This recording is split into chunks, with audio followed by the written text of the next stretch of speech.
Honorable Kourouma, qu'est-ce que ça vous inspire, cette situation de côté de Womé? On l'a dit, hein, il y a eu ce drame du 16 septembre. Je rappelle d'ailleurs que ce jour-là, on était ensemble ici dans ce studio et on était en train de faire une émission. On a eu l'information presque avec vous. Absolument. Donc, je me rappelle aussi bien évidemment que c'est 16 septembre où les événements sont déroulés. J'ai fait une émission avec vous, on avait déjà commencé à évoquer ce sujet. On a eu quelques détails. Mais oui, en ce moment, on n'avait pas tous les détails. Ouais. Naturellement, je suis aussi membre de ce comité de crise, donc tout ce que le docteur Faya a dit, ça c'est vraiment la pensée que nous avons au niveau de ce comité qui correspond à la réalité. Tout se passe aujourd'hui comme si pour le professeur Alpha Condé, Womé ne faisait pas partie du territoire guinéen, comme si c'était un territoire ennemi, où il fallait vraiment sacrifier à des conditions de vie tout à fait insoutenables toute une partie des populations guinéennes. C'est vrai que ces populations-là ont tout perdu, elles doivent reprendre leur vie à zéro. Les efforts de plusieurs décennies sont vraiment anéantis du jour au lendemain. Oui. Si c'était dans un pays normal, on aurait dû faire un plan Marshall pour Womé, on aurait dû déclarer un état d'urgence à Womé, afin que les organisations humanitaires puissent aller aider les gens de Womé. Oui. Malheureusement, ce gouvernement-là ne se préoccupe pas de sa population, en tout cas pas des populations qui vivent à Womé. Oui. Ils font comme si rien n'était. Oui. On vous entend beaucoup plus évoquer la situation de Womé après le 16 septembre que, si vous voulez, le 16 septembre et le drame où il y a eu 8 morts quand même. Est-ce que... Non, mais disons que nous avons suffisamment communiqué sur la mort des 8 personnes. Et je me rappelle, j'étais l'une des premières personnes à dénoncer ce massacre qui, en aucune façon, ne saurait être toléré. On ne peut pas... Mais le silence de l'État sur la situation d'après, de l'après 16 septembre aussi, vous ne pouvez pas tolérer. Non, mais c'est intolérable, d'autant plus que nous savons qu'il y a un procès qui va être organisé pour juger les personnes qui sont supposées avoir été impliquées dans ces tueries. Donc nous considérons qu'il y a un processus judiciaire normal relativement au cas des personnes décédées. Mais comme Dr Faya le disait, il n'y a pas que ces personnes-là.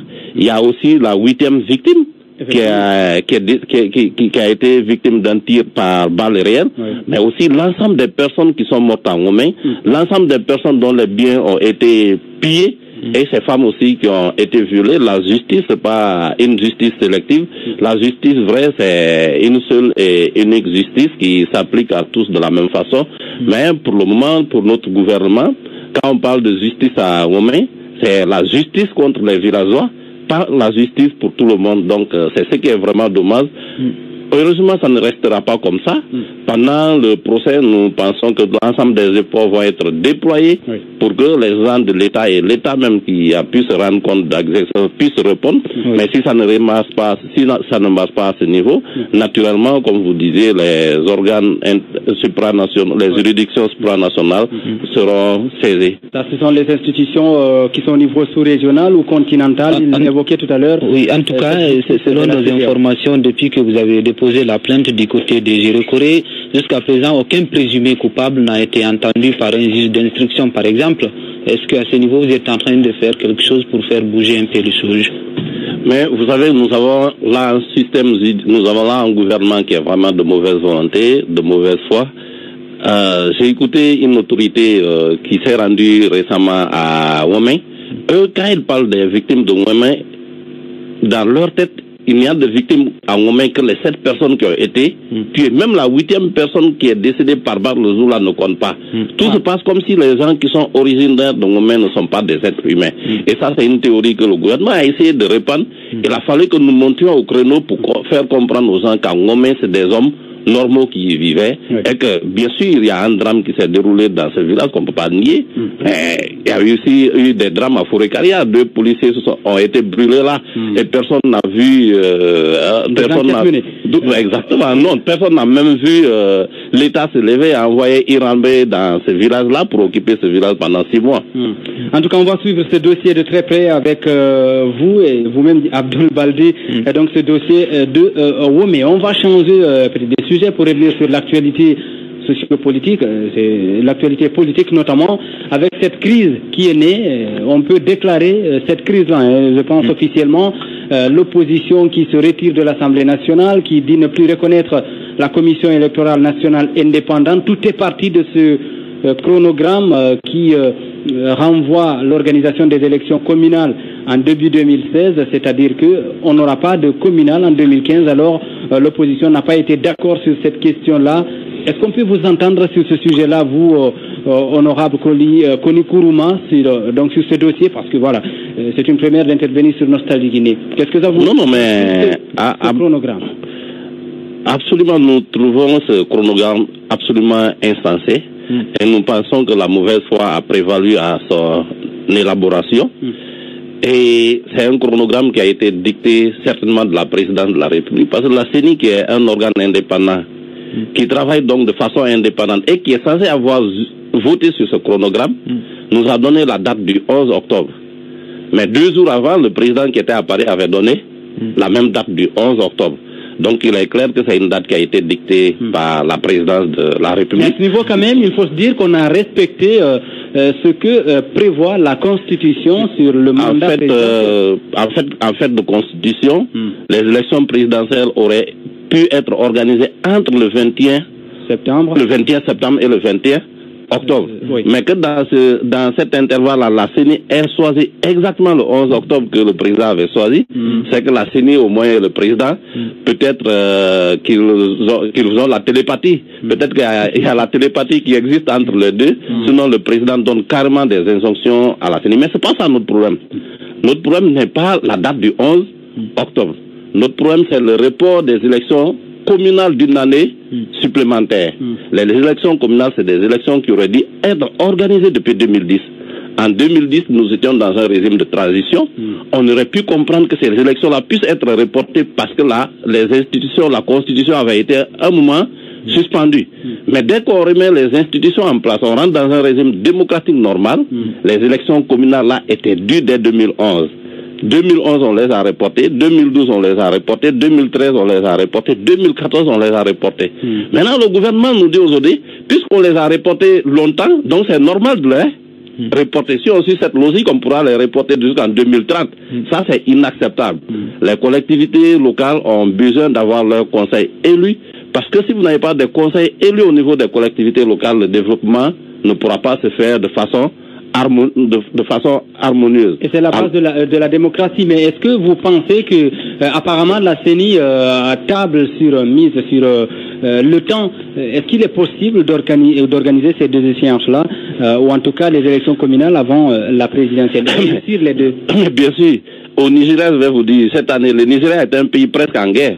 Le Nigeria prévoit d'organiser 4 élections cette année. Les élections législatives, les élections présidentielles, les élections des gouverneurs et les élections des maires. Ça fait 4 élections. Et en l'espace de 3 mois. Rien n'empêche d'organiser 2, 3, 4 élections en une année en Guinée. Si la CENI dit que c'est impossible, c'est de la mauvaise, c'est purement et simplement de la mauvaise foi. Donc mais la CENI va organiser les présidentielles au mois d'octobre. Certainement, le résultat définitif du second tour des élections présidentielles, s'il y a second tour, va sortir au mois de novembre.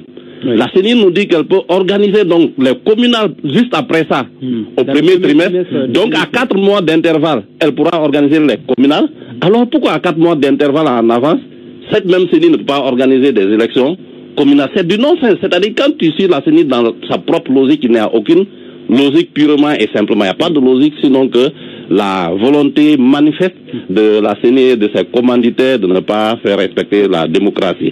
On peut bel et bien organiser les élections communales et les élections présidentielles en 2015.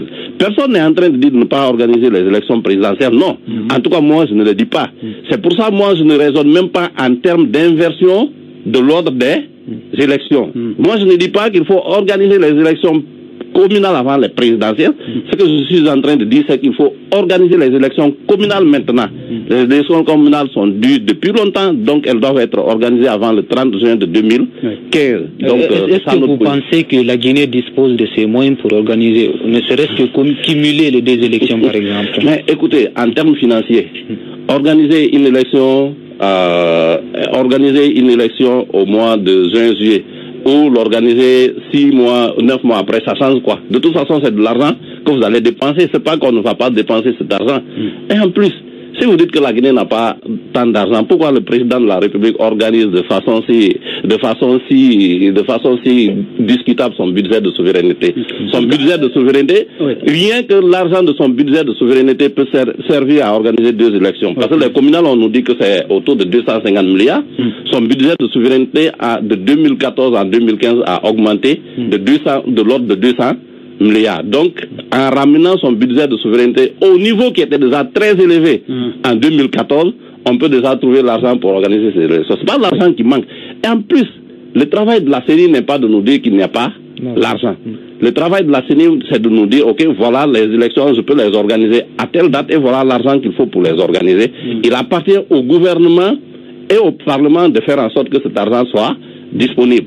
Donc la CENI n'a qu'à faire son travail technique. Malheureusement, ce n'est plus une institution technique, c'est une institution qui est devenue aux ordres et c'est regrettable. En tout cas, vous l'avez dit, ces conseillers communaux, voilà, la Guinée devait renouveler cela depuis 2010, mais bon, on était dans une transition. On a voulu donc avoir les présidentielles, les élections législatives avant les élections communales, mais apparemment là, la CENI a voulu continuer avec cette même logique, au lieu d'avoir, si vous voulez, un mandat qui a expiré à la fin, si vous voulez, un mandat présidentiel, quoi, qui aura expiré en fin d'année. Donc ce serait une crise sur une autre crise, et que la CENI donc aurait choisi, si vous voulez, cet autre mal qui est de continuer avec ces conseillers communaux dont le mandat a expiré, avec des chefs de délégation qui ont été nommés. C'est la même explication que donne également le gouvernement à travers son porte-parole,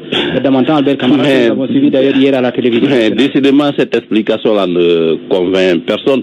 Si depuis 2010, ils n'ont pas organisé ces élections, si on suit cette logique selon laquelle les élections communales ne sont pas importantes, peut-être il faut changer la constitution et qu'on enlève là-dedans que les maires doivent être élus. Mais l'erreur dans laquelle le gouvernement est en train de mettre les gens, c'est de mettre les communales et les élections présidentielles en parallèle. Moi, je pense qu'il faut séparer purement et simplement ces 2 élections.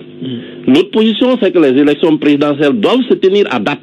C'est-à-dire entre le 21 septembre et le 21 octobre 2015. Personne n'est en train de contester ça. En tout cas, pas moi, connu. Mais ce que nous sommes en train de dire, c'est que les élections communales, là aussi, c'est des élections qui sont dues. Et qu'il faut les organiser cette année. Nous sommes absolument contre le report des élections communales d'une année supplémentaire. Et puis, ils poussent la malhonnêteté jusqu'à dire qu'il n'y a aucun texte qui les oblige à organiser les élections cette année. Mais les élections que vous auriez dit organiser en 2010, si vous n'avez pas fait, vous devez les organiser cette année ou pas? En tout cas, si vous devez de l'argent à quelqu'un depuis 2010, tant que vous n'avez pas remboursé cet argent, vous lui devez cet argent ou bien vous ne lui devez pas. Mais si c'était dû en 2010, c'est que c'est dû en 2011. Si c'était dû en 2011 et que ça n'a pas été remboursé, c'est que c'est dû en 2012.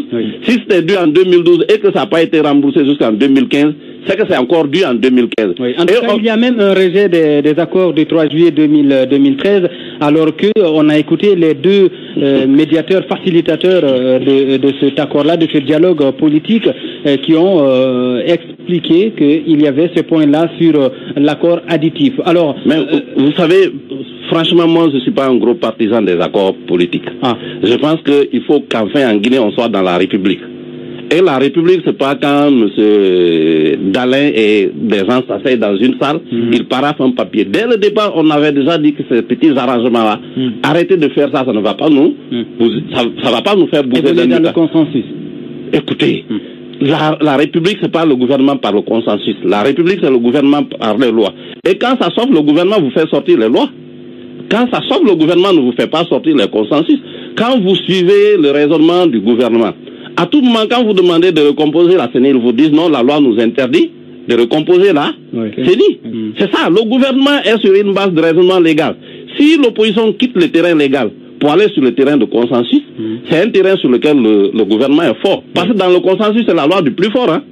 Le consensus, ça veut dire on laisse la loi, c'est la volonté du plus fort que l'on applique. Je pense que l'opposition doit arrêter de commettre cette erreur fondamentale de s'atteler à un consensus qui ne l'arrangera jamais.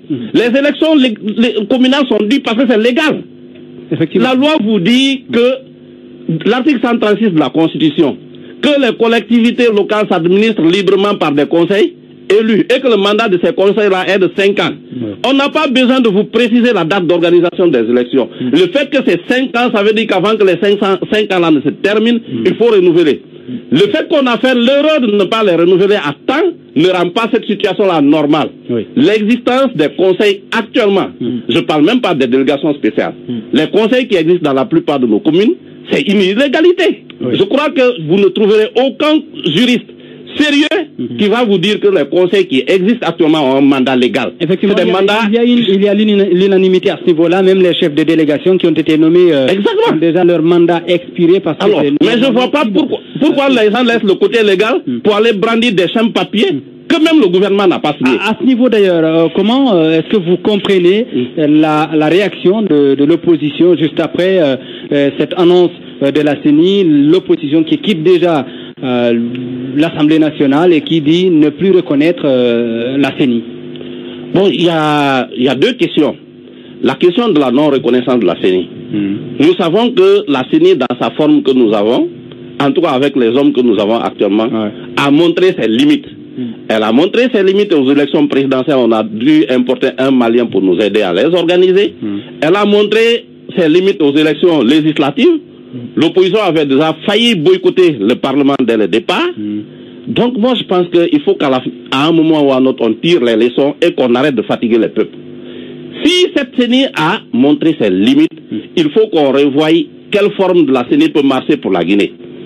Dans tous les pays où vous avez une CENI politique, généralement c'est des discussions inutiles. Effectivement, en 2012, dans sa recomposition, l'opposition a participé. C'est l'opposition qui a amené une dizaine de membres. Oui, l'opposition a amené une dizaine de membres. Aujourd'hui, même si on l'a recomposé, le pouvoir allait garder ces hommes, on amène les hommes de nouveaux hommes de l'opposition, ça ne changerait rien. Donc vous pensez qu'il faut revenir sur une non, moi je suis partisan d'une CENI technique depuis très longtemps. Depuis 2012, je suis en train de me battre pour qu'on ait une CENI technique, mais au sein de l'opposition, chacun veut que son homme soit là-bas pour gérer les élections comme il veut. Malheureusement, ça ne marche pas. On sait en Côte d'Ivoire, ça a provoqué, en tout cas ça a aggravé une guerre. En Guinée, on sait qu'on a frôlé quand même le pire à un moment. Par contre, il y a des pays comme le Sénégal, comme le Mali, comme le Ghana, qui ont des CENI techniques et qui fonctionnent. Maintenant, on va me dire qu'on ne fait confiance en personne en Guinée. Je dis, si on est dans un pays où on ne peut pas faire confiance à un Guinéen pour diriger une institution légale, enfin, il faut quitter le pays. Parce que le président de la République a plus de pouvoir que tout le monde. Si on peut faire confiance à quelqu'un pour qu'il soit président de la République, on peut bien faire confiance à un technicien qu'il soit président de la CENI. Et je pense qu'on peut réfléchir à un mode de désignation où les partis politiques ont le pouvoir, ou bien en tout cas le Parlement a un pouvoir de s'opposer à des nominations de personnes à la CENI. C'est-à-dire s'il y a une personne qui ne correspond pas aux critères qui selon certains partis ne semblent pas répondre à certains critères de neutralité, chaque grand parti peut s'y opposer. On pourrait par exemple dire que la nomination des membres de la CENI doit être validée par le Parlement à une majorité de 2 tiers ou bien de 3 quarts. Donc ça fera que toutes les personnes qu'on doit nommer, qui sont issues d'entités techniques, doivent quand même recueillir l'assentiment de l'ensemble de la classe politique, en tout cas d'un large spectre de la classe politique. Mais envoyer des politiciens à la CENI et espérer que ces gens-là vont s'entendre pour organiser des élections dans la paix et la tranquillité. Moi, je crois que c'est comme si vous organisez un match de football, vous dites que chaque équipe va choisir un arbitre de tous, et les 2 arbitres de tous vont choisir un arbitre central, et puis que le match va se dérouler dans la paix et la tranquillité. Je pense que la classe politique a l'obligation de donner à la Guinée un environnement institutionnel stable, un environnement institutionnel qui marche. Pour le moment, c'est ce qu'on n'est pas en train de faire, et je pense que c'est un échec global de toute la classe politique. Voilà qui est dit. Allons-y au niveau de l'Assemblée nationale. Au niveau de l'Assemblée nationale, il y a la question du retrait. Nous, à notre niveau, on est en train d'étudier. Nous savons que La situation qui se passe, elle est anormale. C'est pas seulement lors des élections. Je rappelle que vous êtes un député non inscrit. Absolument. Au niveau de l'Assemblée, oui. C'est pas seulement lors des élections, c'est-à-dire c'est pas seulement qu'on reporte les élections communales. Nous avons vu l'institution nationale des droits de l'homme qui a été mise en place dans des conditions rocambolesques. Les textes votés par le CNT auraient été changés au niveau de la présidence. Ça, c'est un fait extrêmement grave qu'aucun démocrate ne peut se permettre de tolérer et d'accepter. On a vu lors de la mise en place du CNC, on a vu que le représentant des cinéastes, la représentante des cinéastes a été remplacée par une autre personne qui n'avait pas été désignée. Cela traduit simplement la volonté du pouvoir en place de vider les institutions démocratiques de leur contenu. Donc nous considérons que c'est la démocratie qui est en danger et qu'il faut que l'ensemble des acteurs s'unissent pour lutter de façon globale à ce qu'on sauve cette démocratie. Si cela passe forcément par le retrait des députés à l'Assemblée nationale, moi ça ne me pose pas de problème. Mais encore il faut étudier l'efficacité de cette stratégie. Parce que les députés de l'opposition se sont déjà retirés une fois de l'Assemblée nationale. La première fois, ça n'a produit aucun... Oui, ça n'a produit aucun résultat. Et à force de faire les mêmes choses qui ne produisent pas les mêmes résultats, à un moment, vous perdez simplement un peu de crédibilité. C'est de ce côté, je crois qu'il faut faire attention, se prendre au sérieux. Nous pensons que cette CENI aujourd'hui a montré ses limites. Le minimum pour l'opposition, c'est de déposer une proposition de loi sur la réforme de la CENI. Cette proposition de loi de se battre pour convaincre le peuple de Guinée et l'ensemble des acteurs que c'est ce qui va nous permettre d'avoir une CENI crédible. Mais à ce niveau, par exemple, l'opposition se plaint assez souvent la non prise en compte, par exemple, de ces propositions au niveau de l'Assemblée nationale. Parce que les minorités. Les minorités. Pour que vous la majorité met toujours pour que vous puissiez dire que votre proposition n'a pas été prise en compte, il faut au moins la soumettre. C'est-à-dire quand vous n'avez pas soumis une proposition, vous ne pouvez pas prétendre qu'elle n'a pas été... par exemple, la révision du code électoral ou bien même la composition et la structure de la Commission électorale nationale indépendante. Non, aucune proposition de loi, à ma connaissance, n'a été déposée dans ce sens, ni par la mouvance, ni par l'opposition, ni par qui que ce soit. Et dès que ce n'est pas fait, vous ne pouvez pas dire que vous avez déposé quelque chose qui n'a pas été prise en considération. Donc, or, c'est des questions qu'on doit régler d'un point de vue légal. Donc, l'UGDD réfléchit d'abord sur la question de se retirer de l'Assemblée nationale ou pas. Donc, c'est pas encore décidé. Et pourtant, il y a un autre parti qui est également centriste, ou en tout cas non inscrit à l'Assemblée nationale, qui a rejoint l'opposition à ce niveau-là, c'est l'UPG de Jean-Marie Doré. Bon, j'ai lu une intervention de l'honorable Jean-Marie Doré où il disait carrément qu'il ne croyait pas que ce retrait a été une bonne stratégie. Donc c'est à voir à ce niveau-là. C'est à voir. En tout cas, je l'ai lu qui disait. Moi, je ne suis pas en train de dire que c'est pas une bonne stratégie ou c'est une bonne stratégie.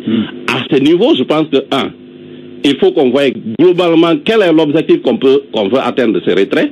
Parce que quand même, j'ai discuté avec les gens de l'opposition, ils nous disent non, on ne va pas se retirer, mais on va venir empêcher la tenue des séances. Entre le fait de se retirer et le fait de venir empêcher la tenue des séances de l'Assemblée nationale, il y a quelque chose qui n'est pas clair.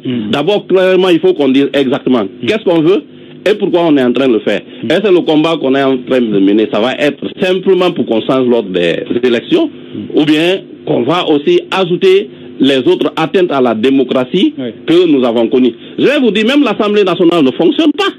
On a une Assemblée nationale qui ne joue pas son rôle, qui est dysfonctionnel. Est-ce que c'est quelque chose, par exemple, qu'on peut mettre sur la table et exiger que cela soit fait avant qu'on ne puisse retourner à l'Assemblée nationale si ce boycott-là devenait définitif? Moi, en tout cas, c'est des questions que je vais discuter. Et si c'est le cas, on va mettre à l'ordre du jour. Et comme ça, on va saisir l'Assemblée nationale officiellement pour dire nous souhaitons nous retirer. Vous, en tant qu'acteur politique, est-ce que vous êtes inquiet de l'avenir proche de la Guinée si la situation continue à perdurer comme ça ou évolue dans ce sens? Même, on va droit dans le mur. On va droit dans le mur. Ça, je crois qu'il faut être aveugle pour ne pas le dire. Je crois que même la communauté internationale s'inquiète. Même la mouvance, j'ai écouté l'honorable Damaro sur une des émissions où il a même évoqué la possibilité pour des militaires de prendre le pouvoir. Il dit que si le chaos arrive et que les militaires prennent le pouvoir, en ce moment, il va faire en sorte que l'honorable Cellou Dalein Diallo ne puisse pas. Donc eux-mêmes, ils sont conscients de ce que, à À ce rythme-là, nous allons droit dans le mur. Malheureusement, on a une classe politique, vous m'excuserez du terme, qui à mon avis n'est pas à la hauteur des enjeux que nous avons aujourd'hui et qui prend tout le temps les mauvaises décisions. Et ils veulent que la classe politique, hein, absolument, absolument. Mais en tout cas, je ne suis pas associé forcément. Par exemple, c'est question... Vous voulez dire que votre voix ne compte pas? Oui, mais c'est question de petits accords que des gens s'asseyent, ils signent, sachant qu'à la fin de la journée, ça ne va pas compter et ils passent tout le temps à vous embrouiller, à vous tympaniser avec ça. On a signé tel accord, c'est pas respecté. On ne gère pas un pays avec des accords politiques, on gère un pays avec des lois. Si les lois ne sont pas bonnes, on les change. Alors, Kony Kourouma qui veut dire toutes les vérités dans Africa 2015 ce soir, Abdoul. Je voulais juste revenir sur l'article 17, par exemple, du règlement intérieur de l'Assemblée nationale. Qu'en est-il de la situation? L'article 17, vous pouvez me rappeler ça? C'est là où on parle, par exemple, si toutefois vous êtes majoritaire à l'Assemblée nationale, vous avez le droit de briguer tous les postes sans partage avec les autres partis. Non, non, en fait, c'est un article qui... Qu'on juge caduque du côté de l'opposition maintenant. Donc, moi-même, je pense que la Guinée doit se mettre au pas des autres pays de la sous-région qui ont quand même fait un effort de démocratie. L'Assemblée nationale, à la différence du gouvernement, c'est un organe collégial. C'est un organe où les gens discutent pour prendre des décisions ensemble. Le président de l'Assemblée nationale n'est pas le chef des députés. C'est que quelqu'un qui s'occupe de la gestion administrative de l'Assemblée. Chaque député est son propre patron et son vote l'engage. Donc, ça veut dire que le bureau de l'Assemblée nationale doit refléter la composition politique de l'Assemblée nationale. Malheureusement, avec le règlement intérieur qu'on a actuellement, le RPG et ses alliés qui n'ont que 52% des députés peuvent avoir tous les postes de l'Assemblée nationale.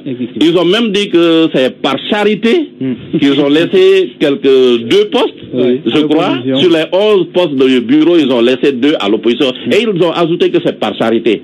Nous croyons que c'est pas normal que dans un pays comme la Guinée, ce soit par charité que des gens qui ont 48% soient représentés au bureau de l'Assemblée nationale. Peut-être avant dernière question, honorable Kourouma, puisque nous tendons vers la fin de cette partie. La question d'Ebola en Guinée, c'est beaucoup plus d'un an maintenant. L'épidémie sévit et jusqu'à présent, on n'en est pas sorti. Qu'en pensez-vous? Que pensez-vous de la gestion de cette épidémie par le gouvernement guinéen? Bon, s'il y a un mot qu'on peut dire pour qualifier la gestion de l'épidémie, c'est catastrophique. C'est une gestion catastrophique. On a eu une gestion très irresponsable de la maladie. L'épidémie s'est déclarée en Guinée a commencé en Guinée vers décembre de 2013.